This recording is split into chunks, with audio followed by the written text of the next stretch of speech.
नमस्कार प्रिय भक्तजनों, चैत्र माह प्रारंभ हो गया है। आज है गुरुवार। आज मैं लेकर आई हूँ गुरुवार की व्रत कथा। भारतवर्ष में एक बड़ा ही प्रतापी दानी राज्य करता था। वह नित्य गरीब ब्राह्मणों की सहायता करता था। ये बात उसकी रानी को बिल्कुल भी अच्छी नहीं लगती थी। न ही गरीबों को दान देती, न ही भगवान का पूजन पाठ करती। राजा को भी दान देने से मना करती थी। एक दिन राजा शिकार खेलने वन को चले जाते हैं। रानी महल में अकेली थी। उसी समय बृहस्पति देव साधु के वेश में राजा के महल में भिक्षा लेने के लिए जाते हैं। भिक्षा मांगी तो रानी ने भिक्षा देने से इनकार किया और कहा, हे साधु महाराज, मैं तो दान पुण्य से तंग आ गई। मेरा पति सारा धन लुटाता रहता है। मेरी इच्छा है कि हमारा सब धन नष्ट हो जाए, फिर न बजेगा बांस और न बजेगी बांसुरी। साधु ने कहा, हे देवी, तुम तो बड़ी विचित्र हो। धन संतान तो सभी चाहते हैं, पुत्र लक्ष्मी तो पापी के घर में भी होने चाहिए। यदि तुम्हारे पास अधिक धन है तो भूखों को भोजन दो, प्यासों के लिए प्याऊ बनाओ, मुसाफिर के लिए धर्मशालाएं खुलवा दो। जो निर्धन अपनी कंवारी कन्या का विवाह नहीं करा सकते, उनका विवाह करा दो। ऐसे कई कार्य है जिसे करने से तुम्हारे यश लोक परलोक में फैलेगा। परंतु रानी पर उपदेश का कोई प्रभाव नहीं पड़ता है। वह बोली, महाराज, आज आप मुझे कुछ ना समझे। मैं ऐसा नहीं धन चाहती जो हर समय बांटती फिरूं, मेरा सारा समय उसी में नष्ट हो जाए। साधु ने उत्तर दिया, यदि तुम्हारी ऐसी इच्छा है तो मैं तुम्हें जैसा बताता हूँ तुम वैसा ही करना। बृहस्पतिवार को घर लीपकर पीली मिट्टी से अपना सिर धोना, स्नान करना, भट्टी चढ़ाकर अपने कपड़े धोना। ऐसा करने से तुम्हारा सारा धन नष्ट हो जाएगा। इतना कहकर वह साधु महाराज वहाँ से अंतर्ध्यान हो जाते हैं। साधु के अनुसार कही बातों को पूरा करने हेतु रानी को केवल 3 ही बृहस्पतिवार बीते थे। उनकी समस्त धन संपत्ति नष्ट हो जाती है। भोजन के लिए राजा का परिवार तरसने लगता है। तब एक दिन राजा ने रानी से बोला कि हे रानी, तुम यहीं पर रहो, मैं दूसरे देश में जाता हूँ, क्योंकि यहाँ पर मुझे सभी मनुष्य जानते, इसलिए कोई कार्य भी नहीं कर सकता। ऐसा कहकर राजा प्रदेश चला जाता है। वहाँ से जंगल से लकड़ी काट कर लाता है, शहर में बेचता है। इस तरह अपना जीवन व्यतीत करने लगता है। उधर राजा के प्रदेश जाती रानी उदासी दुखी रहने लगती है। एक बार जब रानी उदासी को 7 दिन बिना भोजन करे रहना पड़ा तो रानी ने अपनी दासी से कहा, हे दासी, पास ही नगर में मेरी बहन रहती है, वह बड़ी ही धनवान है, तो उसके पास जाओ, कुछ ले आ, ताकि थोड़ा बहुत गुजारा बसेरा हो जाएगा। दासी रानी की बहन के पास गई। उस दिन गुरुवार का दिन था। रानी की बहन उस दिन बृहस्पतिवार की व्रत कथा सुन रही थी। दासी ने रानी की बहन को अपनी रानी का संदेश दिया, लेकिन रानी की बड़ी बहन ने कोई उत्तर नहीं दिया। तब दासी रानी की बहन से कोई उत्तर नहीं पाई तो वह बहुत दुखी होती है, उसे क्रोध भी आता है। दासी ने वापस आकर रानी को सारी बात बता दी। सुनकर रानी ने अपने भाग्य को कोसा और कहा, उधर रानी की बहन ने सोचा कि मेरी बहन की दासी आई थी, परंतु मैं उसे नहीं बोली, से वो बहुत दुखी हुई होगी। यह कहकर कथा सुनकर पूजन समाप्त करके अपनी बहन के घर जाती है। कहने लगती है, हे बहन, मैं बृहस्पतिवार का व्रत कर रही थी जब तुम्हारी दासी मेरे घर आई थी। जब तक कथा होती है तब तक न उठते न बोलते, इसलिए नहीं बोली। कहो दासी, क्यों गई थी? रानी बोली, बहन, तुमसे क्या छिपाऊं, हमारे घर में खाने के लिए कोई अनाज नहीं था। ऐसा कहकर रानी आंखें भर आती है। उसे दासी समेत पिछले 7 दिन में भूखे रहने की सारी बात बता दी। बहन को विस्तार पूर्वक बताती हैं। रानी की बहन बोली, देखो बहन, भगवान बृहस्पति देव सबकी कामनाओं को पूर्ण करते हैं। देखो, शायद तुम्हारे घर में अनाज रखा हो। पहले तो रानी को विश्वास नहीं होता है, पर बहन के आग्रह करने पर अपनी दासी को अंदर भेजती हैं। उसे सचमुच एक अनाज से भरा हुआ घड़ा मिलता है। यह देखकर दासी को बड़ी हैरानी होती है। दासी रानी से कहने लगती है, रानी, जब हमको भोजन नहीं मिलता तो हम रोज ही व्रत करते थे, इसे क्यों न व्रत की विधि और पूजा विधि पूछ लीजिए, ताकि हम भी व्रत करेंगे।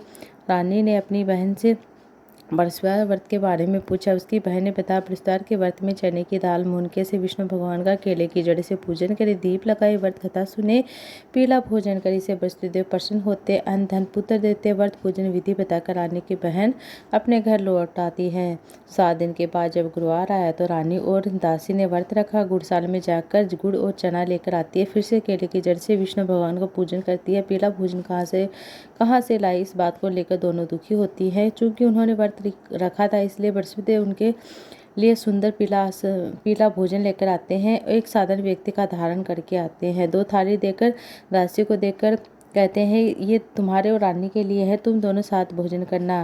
रानी ने दासी ने और रानी ने दोनों साथ मिलकर भोजन ग्रहण किया। उसके बाद वे सभी गुरुवार को व्रत और पूजन करने लगती हैं। बृहस्पति भगवान की कृपा से उनके पास फिर से धन संपत्ति आ जाती है, परंतु रानी फिर से आलस्य करने लगती है। तब दासी बोलती है, देखो रानी, तुम पहले इसी प्रकार आलस्य करती, तुम्हें धन रखने में कष्ट होता है, तभी सारा धन नष्ट होगा। अब जब वापस बृहस्पति भगवान की कृपा से धन मिला है तो हमें फिर से आलस्य होता है। रानी को समझाते हुए दासी कहती है, बड़ी मुसीबतों के बाद हमने ये धन पाया, इसलिए हमें दान पुण्य करना चाहिए, भूखे मनुष्यों को भोजन कराना चाहिए, धन को शुभ कार्य में खर्च करना चाहिए, जिससे तुम्हारे कुल का यश बढ़ेगा, स्वर्ग की प्राप्ति होगी, पितर प्रसन्न होंगे। दासी की बात मानकर रानी अपना धन शुभ कार्य में खर्च करने लगती है, जिससे पूरे नगर में उसका यश फैलने लगता है।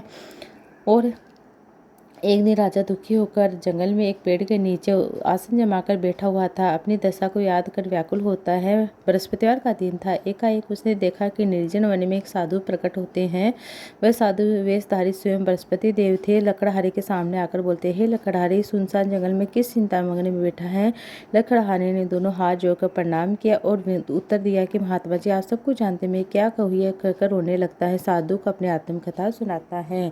महात्मा जी ने कहा, तुम्हारी स्त्री ने बृहस्पति के दिन बृहस्पति भगवान का निरादर किया, जिससे कारण रुष्ट होकर उन्होंने तुम्हारी ये दशा कर दी। अब तुम चिंता मत करना, मेरे कहे अनुसार चलोगे, तुम्हारे सभी दुख कष्ट दूर हो जाएंगे। भगवान पहले से भी अधिक धन संपत्ति देंगे। तुम बृहस्पति के दिन भगवान की कथा किया करो। 2 पैसे से चने मुनका लाकर उसका प्रसाद बनाओ। शुद्ध जल के लोटे में शक्कर अमृत तैयार करो और कथा के पश्चात सारे परिवार और सुनने वाले प्रेमियों में अमृत प्रसाद बांटकर आप भी ग्रहण करो। ऐसा करने से तुम्हारे यश फैलेगा, मनोकामना पूर्ण होगी। साधु के ऐसे वचन सुनकर लकड़हारा बोलते हैं, प्रभु, मुझे इतना पैसा नहीं मिलता है लकड़ी बेच के जिसे भोजन करने के उपरांत कुछ बचा सको। मैंने रात्रि में अपनी स्त्री को भी व्याकुल देखा, मेरे पास कुछ भी नहीं जिसे उसकी खोज खबर भी मंगा सकूं। साधु ने कहा, हे लकड़हारे, तुम्हें किसी बात की चिंता मत करो। बृहस्पतिवार के दिन तुम रोजा की तरह लकड़ियाँ लेकर शहर को जाना। तुमको रोज से दुगना धन प्राप्त होगा, जिससे तुम भली भांति भोजन कर लोगे। बृहस्पति देव की पूजा का सामान भी आ जाएगा। इतना कहकर साधु अंतर्ध्यान हो जाते हैं। धीरे धीरे समय व्यतीत होने पर फिर वही बृहस्पतिवार का दिन आता है। लकड़हार जंगल से लकड़ी काटकर किसी शहर में बेचने जाता है। उसे उस दिन से अधिक पैसा मिलता है। राजा ने चना गुड़ आदि लाकर गुरुवार का व्रत किया। उस दिन से उसे सभी क्लेश दूर हो गए। परंतु जब दोबारा गुरुवार का दिन आता है तो बृहस्पतिवार का दिन व्रत करना भूल जाता है। इस कारण बृहस्पति भगवान उससे नाराज हो जाते हैं। उस दिन उस नगर के राजा ने विशाल यज्ञ का आयोजन किया था। शहर में यह घोषणा करा दी कि कोई भी मनुष्य भोजन न बनाए, यहाँ तक कि आग भी न जलावे। समस्त यहाँ मेरे भोजन करने आवेंगे। इस आज्ञा को जो नहीं मानेगा उसे मैं फांसी की सजा दूंगा। इस तरह की घोषणा संपूर्ण नगर में करवा देता है। राजा की आज्ञा अनुसार शहर के सभी लोग भोजन करने गए, लेकिन लकड़हार कुछ देर से पहुंचता, इसलिए राजा उसको अपने साथ ले जाकर अपने महल में भोजन करा रहा था। रानी की दृष्टि उस कुटी पर पड़ती है जिस पर उसका हार लटका था। वह दिखाई नहीं देता है तो रानी ने निश्चय किया कि मेरा हार इसी मनुष्य ने चुराया। उसी समय सिपाही को बुलाकर उसको कारागार में डलवा देती है। जब लकड़हारा कारागार में पड़ जाता है, वह बहुत दुखी होकर विचार करने लगता कि न जाने कौन से पूर्वजन्म की कर्म से मुझे दुख प्राप्त हुआ। उसी साधु को याद करने लगता है जो जंगल में मिला था।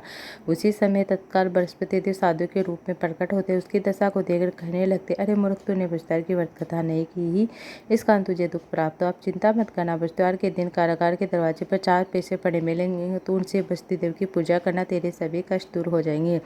बृहस्पति के दिन उसे 4 पैसे पड़े मिले। लकड़हारे ने कथा कही। उसी रात्रि को बृहस्पति देव ने उस नगर के राजा को स्वप्न में कहे, राजा, तुमने जिस आदमी को कारागार में बंद कर दिया वह निर्दोष है, वह राजा, उसे छोड़ देना। रानी का हार उसी कुटी पर लटका हुआ है, अगर तू ऐसा नहीं करेगा तो मैं तेरे राज्य को नष्ट कर दूंगा।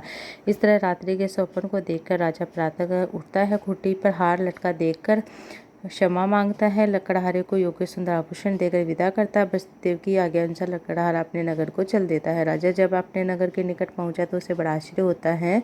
नगर में पहले से अधिक बार तालाब, कुएं, धर्मशाले बने हुए थे। राजा ने पूछा कि किसके पास धर्मशालाएं हैं। तब नगर के सब लोग कहने लगते हैं, सब रानी और बांदी के हैं।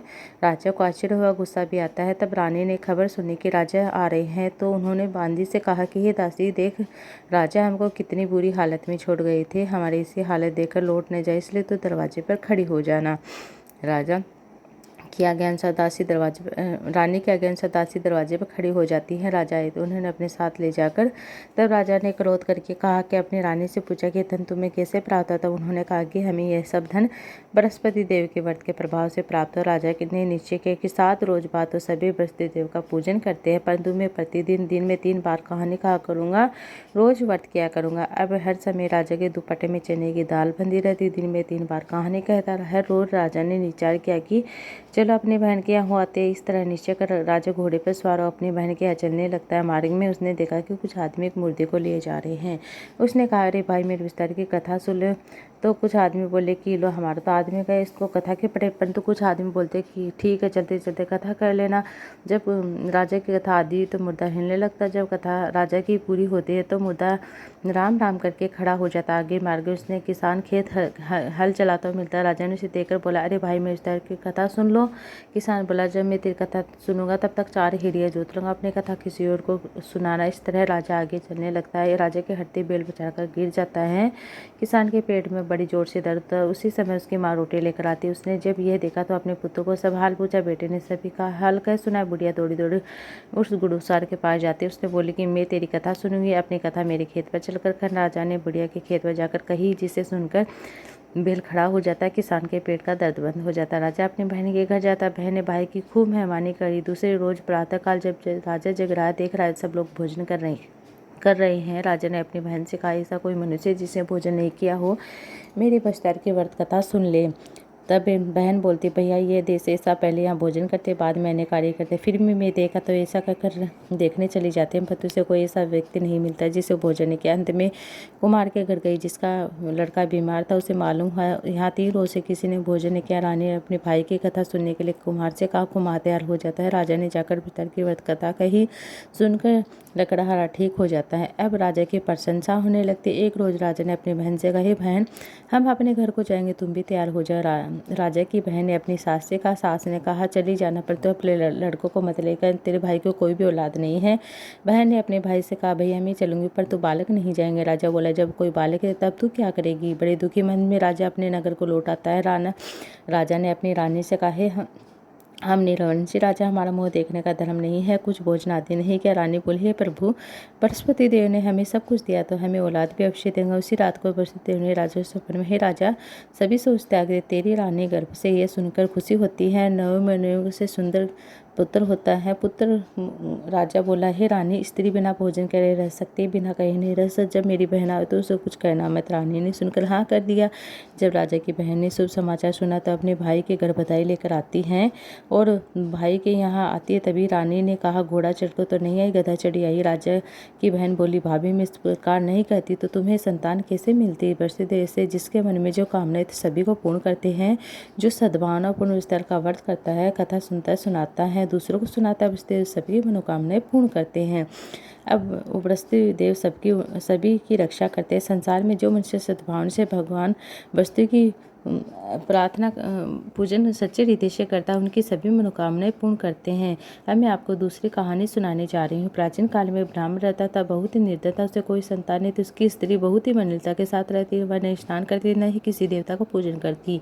इसे ब्राह्मण बड़े दुखी थे, बेचारे बहुत कुछ कहते किंतु उसका कोई परिणाम नहीं निकला। भगवान की कृपा से ब्राह्मण की स्त्री के कन्या रूपी रतन पैदा, कन्या बड़ी होने लगती, स्नान करके विष्णु भगवान का जाप करके बस्तर का व्रत करने लगती, अपने पूजन को पाठ को समाप्त करके विद्यालय में चली जाती, मुट्ठी में जो भर ले जाती, पाठशाला के मार्ग में डाल जाती है। जब ये जो श्रवण के हो जाते हैं तो उन्हें घर ले आती है। एक दिन वह बालिका सोने के सूप में जो साफ कर रही थी तो उसके पिता ने देख लिया। कहा, बेटी सोने के दाने साफ करने सोने का सूप होना चाहिए। दूसरे दिन बृहस्पतिवार का दिन था। इस कन्या ने व्रत रखा। बृहस्पति देव से प्रार्थना की कि मैंने आपकी पूजा सच्चे मन से की है तो मेरे लिए सोने का सूप दे दो।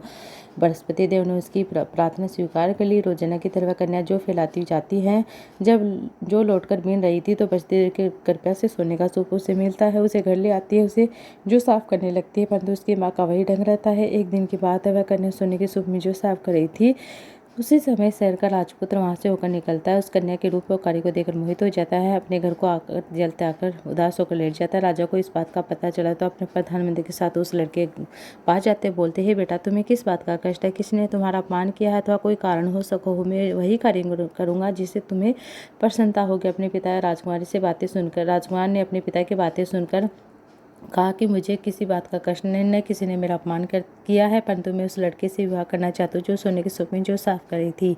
ये सुनकर राजा बड़ा हास्य में पड़ जाता है। बोलता है, बेटा तो इस प्रकार की कन्या का पता तुम ही लगाओ, मैं उसके साथ तेरा विवाह अवश्य करा दूंगा।